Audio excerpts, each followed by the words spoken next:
Hello students, welcome to Shivam study career. बच्चों, आज हम कादम्बरी के मंगलाचरण के 20 श्लोकों के विषय में पढ़ेंगे। पहला श्लोक है हमारा, रजोजुषे जन्मनि सत्वृत्ये स्थितो प्रजानां पर्ये तमः स्पर्शे अजाय सर्ग स्थिति नाश हेतवे त्रयीमयाय त्रिगुणात्मने नमः। अर्थात सृष्टि की उत्पत्ति के समय रजोगुण, जब सृष्टि की उत्पत्ति हुई उस समय रजोगुण, रजोजुषे जन्मनि अर्थात सृष्टि की उत्पत्ति के समय रजोगुण और सत्ववृत्तीय स्थितो और स्थिति काल में सत्वगुण।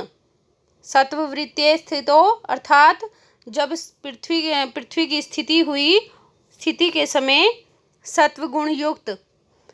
प्रजानाम परले तमः स्पर्शे और परले के समय अर्थात संहार के समय तमोगुण, संहार के समय तमोगुण और सृष्टि की उत्पत्ति सर्ग अर्थात उत्पत्ति स्थिति और नाश के हेतु के कारणभूत जो देवत्रयी हैं ब्रह्मा विष्णु महेश, या फिर देवत्रयी में आप ऋग यजुर और सामवेद को भी ले सकते हैं। तो देवत्रयी रूप सत्व त्रिगुण अर्थात कौन से गुण? 3 गुण, सत्व रजस और तमो रूप तीनों गुण वाले अजन्मा नित्य परब्रह्म को नमस्कार करता हूँ। परब्रह्म को नमस्कार करता हूँ। दोबारा से देखिए, रजोजुषे जन्मनि सत्ववृत्ते स्थितो प्रजानां पर्ये तमः स्पर्शे अजाय सर्ग स्थिति नाश हेतवे त्रयीमयाय त्रिगुणात्मने नमः। अर्थात सृष्टि की उत्पत्ति के समय रजोगुण युक्त, स्थिति काल में सत्वगुण युक्त और संहार के समय तमोगुण युक्त, सृष्टि की उत्पत्ति संहार तथा उत्पत्ति स्थिति और संहार के कारणभूत देवत्रयी रूप अर्थात इसमें देवत्रयी वेद भी ले सकते हैं। देवत्रयी रूप सत्व रजस और तमो रूप तीनों गुणों वाले अजन्मा पर ब्रह्म को मैं नमस्कार करता हूँ। तो यहाँ पर परब्रह्म को नमस्कार किया गया है। अब देखते हैं दूसरे जो श्लोक है उसमें किसको नमस्कार किया गया है। तो बच्चों, दूसरे श्लोक में कहा गया है मंगलाचरण में, जयंती बाणासुर मोली ललिता दशास्य चूड़ामणि चक्र चुंबिनः सरासुरधीश शिखांत शायिनो भवच्छिद त्रयंबकम पाद पांसवः।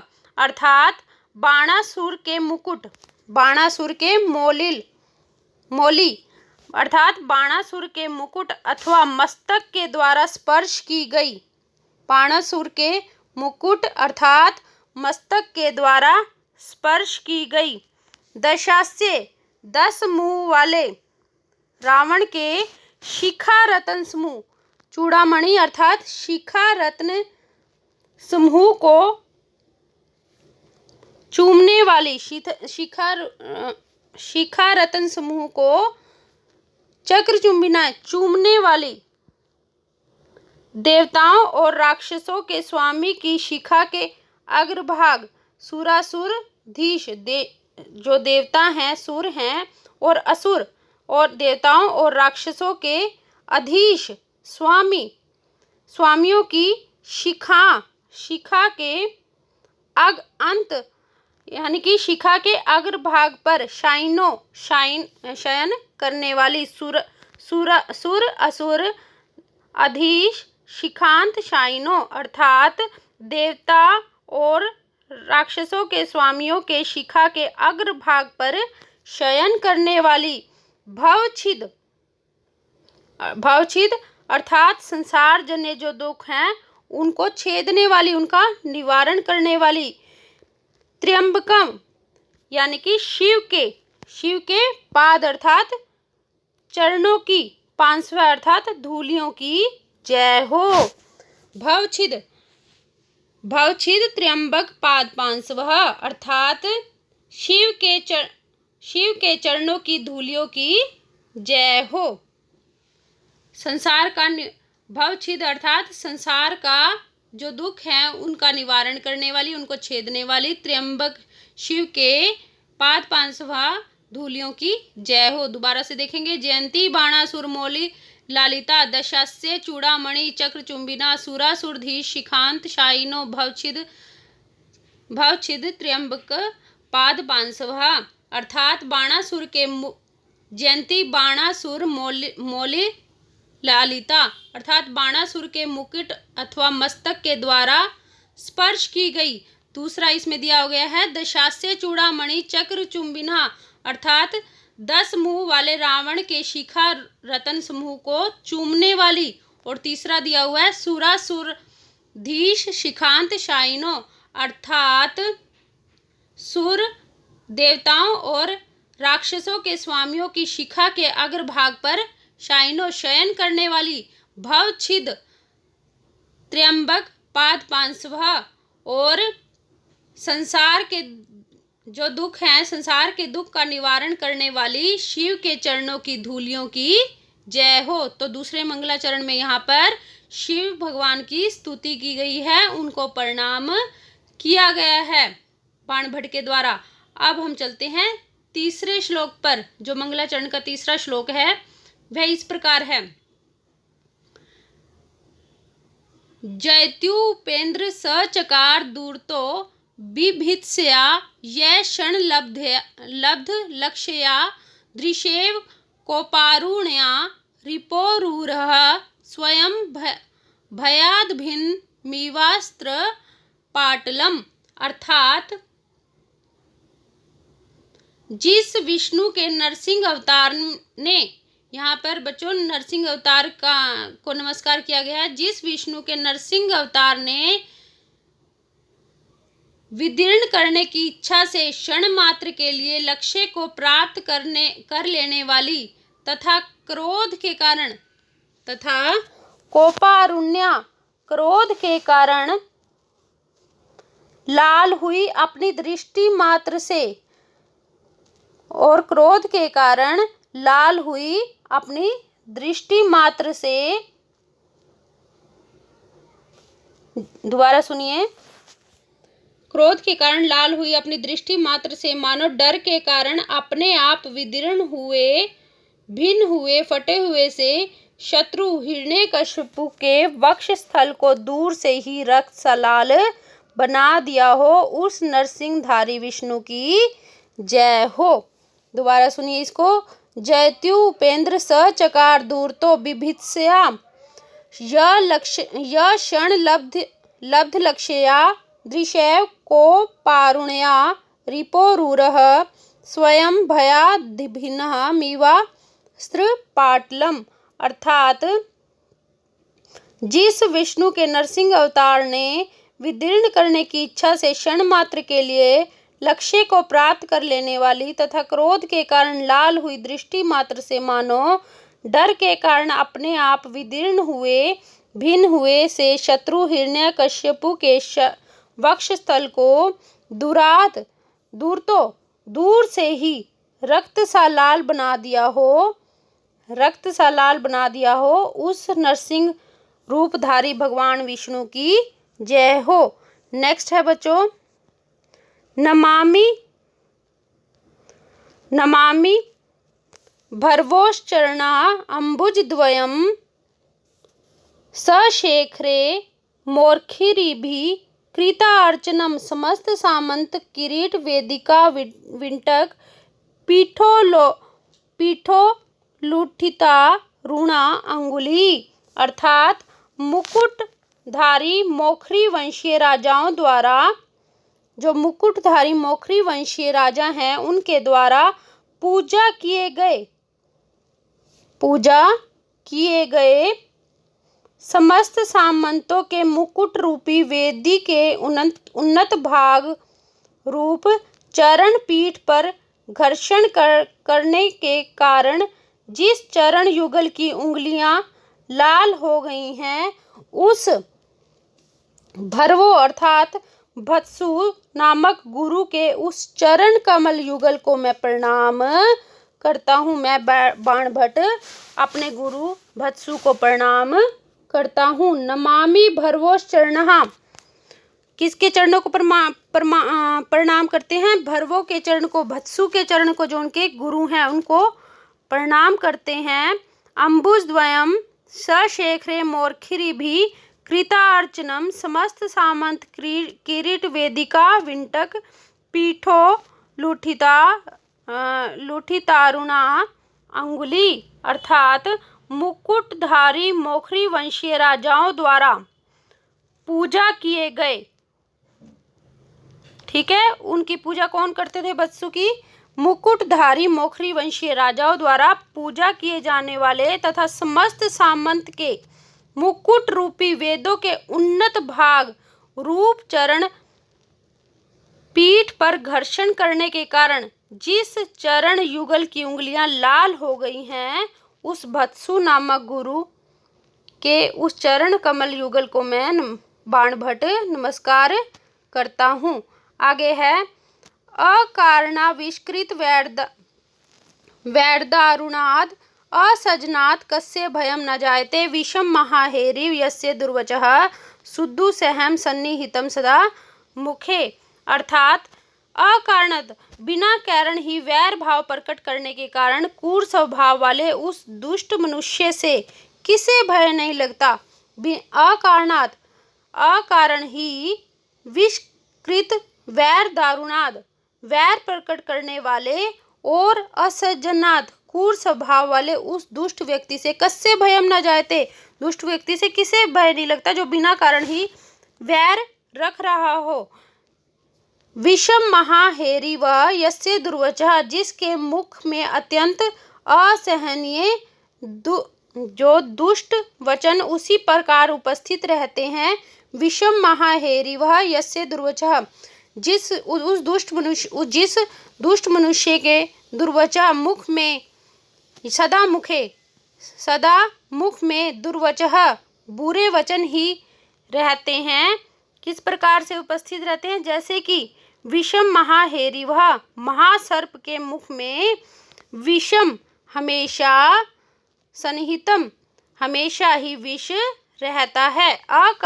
अकारणाविष्कृत वैर दारुणाद असजनात् कस्य भयम न जायते, जो बिना किसी कारण से वैर भाव रखता है उस दुष्ट मनुष्य से किसको भय नहीं लगता है। विषम महाहेरी व यस्य दुर्वच सुदु सहम सन्निहितम सदा मुखे, और उस दुष्ट व्यक्ति के जो मुख में दुर्वचन इस प्रकार रहते हैं जैसे कि सांप के मुख में हमेशा ही विष भरा रहता है। अगला देखेंगे, कटु कवणंतो मलदायका खलास्तु द्यंतलम बंधन श्रृंखला इव मनस्तु साधु ध्वनि भी पदे पदे हरंती संतो मणिनुपुरा इव, अर्थात कटु भाषण करते हुए, कटु कवणंतो कटु भाषण करते हुए, मलदायका खला और दूसरों पर हमेशा दोषारोपण करने वाले, मल फेंकने वाले, दोषारोपण करने वाले खला जो दुष्ट लोग हैं, सज्जन व्यक्ति को उसी प्रकार पीड़ा देते हैं, सज्जन व्यक्ति को उसी प्रकार से सताते हैं, उसी प्रकार से पीड़ा देते हैं जैसे कि कर्ण कटु ध्वनि, जैसे कि कर्ण कटु ध्वनि करने वाली, कानों को काटने वाली जो ध्वनि होती है, कर्ण कटु ध्वनि करने वाली, मलिन कर देने वाली, बांधने वाली लोहे की जंजीरें मनुष्य को बहुत ही कष्ट देती हैं। उसी प्रकार जो दुष्ट लोग हैं उनके जो कटु वचन हैं और दोषारोपण करने वाले वचन हैं वो सज्जनों को बहुत सताते हैं। लेकिन अब वो सज्जन पुरुषों के वचनों के विषय में भी बताते हैं, मनस्तु साधु ध्वनि भी पदे पदे हरंती संतो मणिनुपुरा इव, और जो सज्जन हैं अपने श्रेष्ठ वचनों के द्वारा प्रत्येक शब्द पर उसी प्रकार मन को लुभा लेते हैं जैसे कि मणि जड़ित नुपुर हर पग रखे जाने पर मनोहर ध्वनियों के चित्त को आकर्षित कर लिया करते हैं।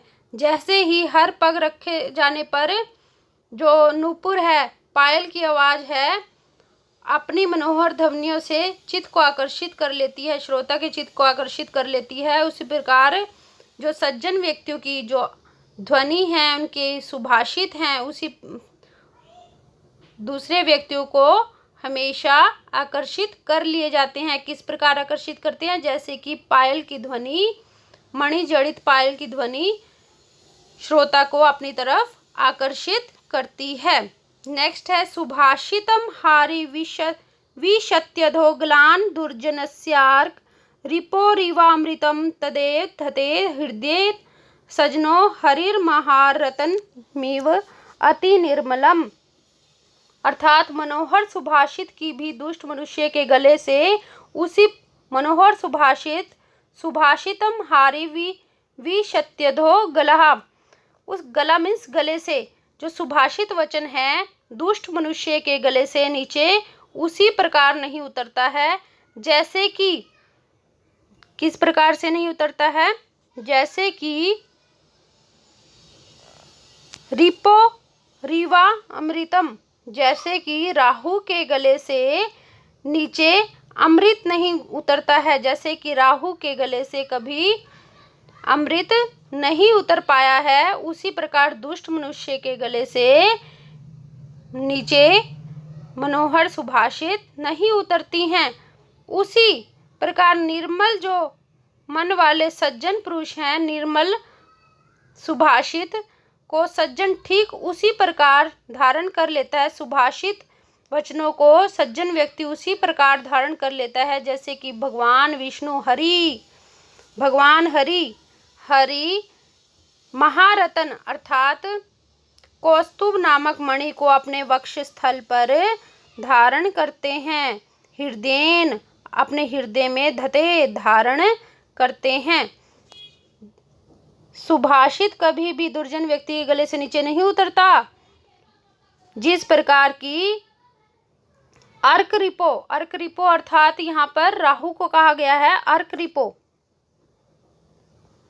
रिपो राहु के लिए कहा गया है। जिस प्रकार जो राहु के गले से कभी भी अमृत नहीं उतरता है, उसी प्रकार दुर्जन के गले से कभी भी सुभाषित अच्छे वचन नहीं उतरते हैं।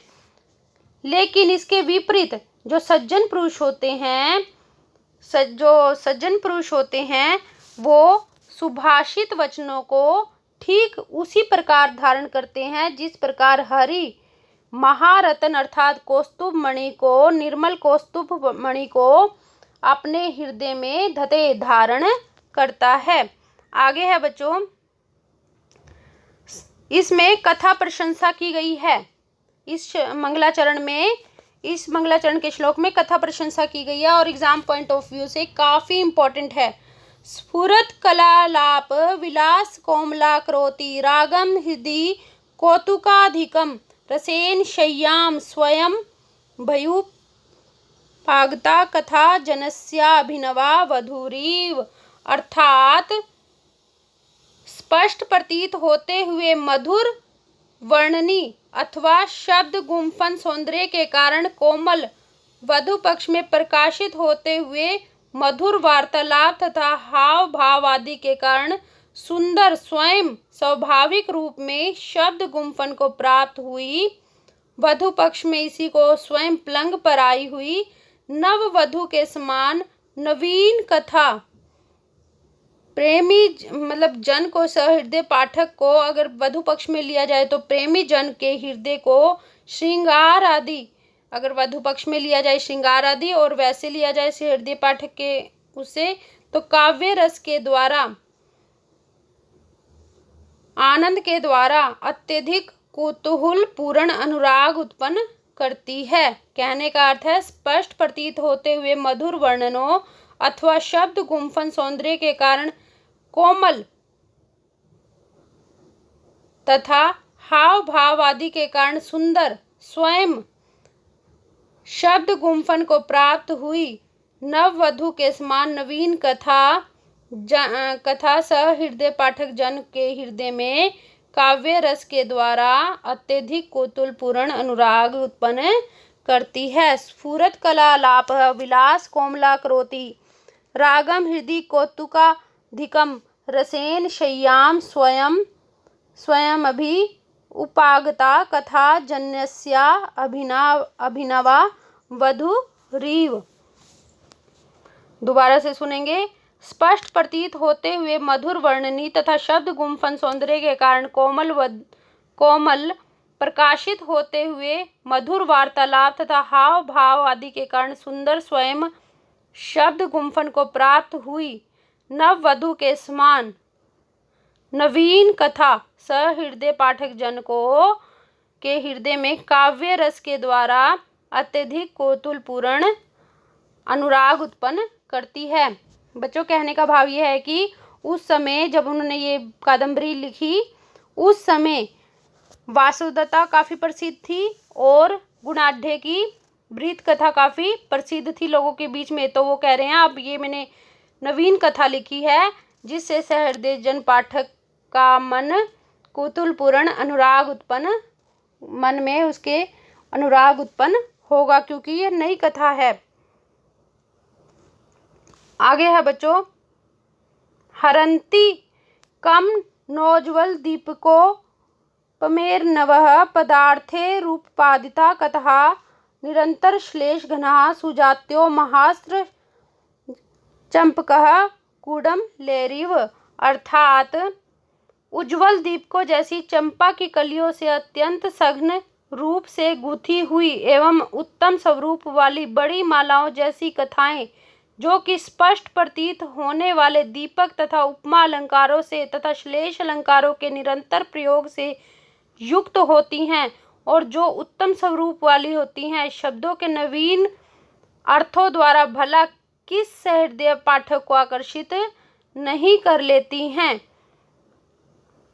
दोबारा से देखेंगे। हरंती कम नौज्वल दीप को उपमेय नवे अर्थात उज्ज्वल दीप को जैसी चंपा की कलियों के समान अत्यंत सघन रूप से गूंथी हुई। उज्ज्वल दीप को जैसी किसके समान? चंपा की। उज्ज्वल दीप को जैसी चंपा की कलियों से अत्यंत सघन रूप से, चंपा की कलियों से कैसे गूंथी हुई है? अत्यंत सघन रूप से गूंथी हुई एवं उत्तम स्वरूप वाली, कैसे स्वरूप वाली? उत्तम स्वरूप वाली बड़ी मालाओं जैसी कथाएं जो कि स्पष्ट प्रतीत होने वाले दीपक, जो कि स्पष्ट प्रतीत होने वाले दीपक और उपमा आदि अलंकारों से तथा श्लेष अलंकारों के निरंतर प्रयोग से, किस अलंकार से? श्लेष गणहा, श्लेष अलंकारों के निरंतर प्रयोग से युक्त होती हैं और जो उत्तम स्वरूप वाली होती हैं, सुजात्यो उत्तम स्वरूप वाली होती हैं, शब्दों के नवीन अर्थों के द्वारा पदार्थे रूपादिता कथा, शब्दों के नवीन अर्थों के द्वारा भला किस सहृदय पाठक को आकर्षित नहीं करेंगी। नेक्स्ट बच्चों, नेक्स्ट अब हम अगली वीडियो में करेंगे। ठीक है, धन्यवाद।